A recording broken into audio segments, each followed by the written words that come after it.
Hi guys, எல்லாருக்கும் வணக்கம் guys. இந்த வீடியோவில் நம்ம என்ன பார்க்க போகிறோன்னா, இந்திய அணியை கண்டிப்பாக நாங்கள் பழி வாங்குவோம். அவங்க வழக்கமாக எங்கள் நாட்டுக்கு வந்து எங்களை தொடரை வின் பண்ணுறதுன்னு வழக்கமாக வச்சிட்ருக்காங்க.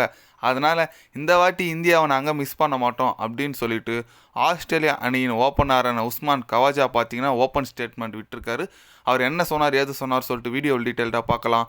அதுக்கு முன்னே நீங்கள் நம்ம சேனலுக்கு புதுசாக வந்திருந்தீங்கன்னா ஒரே ஒரு சப்ஸ்கிரைப் மட்டும் பண்ணிவிட்டாங்க. வீடியோக்குள்ளே போகலாம். ஆமாங்க, உஸ்மான் கவாஜா அவர் பார்த்தீங்கன்னா ஆஸ்திரேலியா அணிக்கு சிறந்த டெஸ்ட் மேட்ச் ஓப்பனர்னு சொல்லலாம். ஓடியில் விளையாடிருக்கார், T20 விளையாடிருக்கார். சமீபத்தில் இப்போ ஆஸ்திரேலியா அணியில் விளையாடுறதுல இன்ஜுரி என்ன இஷ்யூ என்னன்னு தெரியல. அவர் பார்த்தீங்கன்னா சமீபத்தில் என்ன சொன்னாருன்னு கேட்டிங்கன்னா, கண்டிப்பாக இந்திய அணி ரொம்ப வலுவான அணி தான், அதில் எந்த விதமான சந்தேகமும் இல்லை. ஆஸ்திரேலியா அணிக்கு ரொம்பவே ஒரு தொந்தரவு கொடுக்குற அணின்னு கேட்டிங்கன்னா அது இந்தியாவை தான் நான் சொல்லுவேன். ஏன்னா ஆஸ்திரேலியாவில் வச்சு வீழ்த்துன்றது சாதாரண விஷயம் கிடையாது. பெரிய பெரிய இங்கிலாந்து அணியால் கூட முடியாது. நான் இந்திய அணியை குறை சொல்ல, இந்திய அணி வலுவான அணி தான்.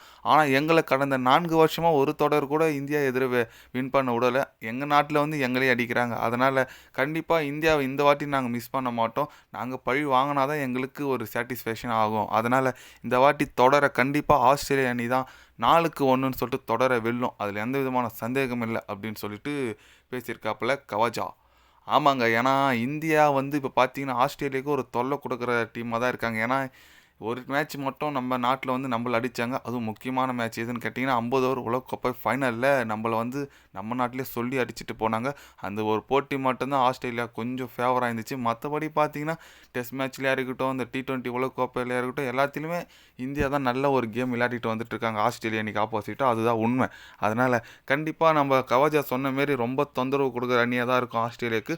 பட் அதுதான் நம்மளுக்கு வேணும். ஏன்னா இந்த வாட்டி தொடர அவங்க என்ன நிறைய பேர் அவங்களோட ஸ்டேட்மெண்ட் சொல்லிட்டு வந்துட்டுருக்காங்க.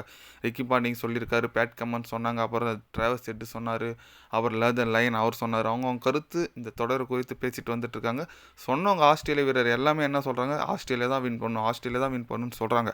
ஆனால் இந்திய அணி அதை மாற்றி அமைக்கணும்.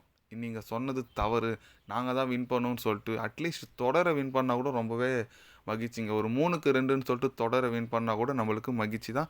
இவங்க சொன்னாங்க, அத்தனை வாயும் நம்ம மூடணும். அதுக்கு இந்திய அணி கண்டிப்பாக ஒரு நல்ல ஒரு கிரிக்கெட் டீமை எடுத்துகிட்டு போகணும். இந்த பங்களாதேஷ் சீரீஸு, நியூசிலாந்து சீரீஸ் அடுத்தபடியாக பார்த்தீங்கன்னா ஆஸ்திரேலியா கூட நவம்பரில் அவங்க நாட்டுக்கு போகிறாங்க. வெறும் 5 டெஸ்ட் மேட்ச் மட்டும்தான் விளையாடுறாங்க. அதனால் அதுக்கான டீம் கரெக்டாக ஃபாஸ்ட் போலிங் அட்டாக் எல்லாமே பர்ஃபெக்டாக கூட்டிகிட்டு போனால் கண்டிப்பாக நம்ம தொடர வெல்லலாம். அதில் எந்த விதமான சந்தேகமும் இல்லை. நீங்கள் சொல்லுங்கள், கவாஜா சொன்ன மாரி இந்திய அணியை ஆஸ்திரேலியா அணி பழி வாங்குமா வாங்காதான்? உங்களோட கருத்து என்னன்னு சொல்லிட்டு ஒரு கமெண்ட் பண்ணிவிட்டு போங்க. இது போன்ற ஸ்போர்ட்ஸ் நியூஸை தெரிஞ்சுக்கிறனா சேனலை சப்ஸ்கிரைபர் லைக் ஒன்று பண்ணிக்கோங்க. கண்டிப்பாக கிரிக்கெட் பற்றி day by day channel update வரும். மறக்காமல் சப்ஸ்கிரைப் மட்டும் கொஞ்சம் பண்ணி வச்சுக்கோங்க. நன்றி, வணக்கம்.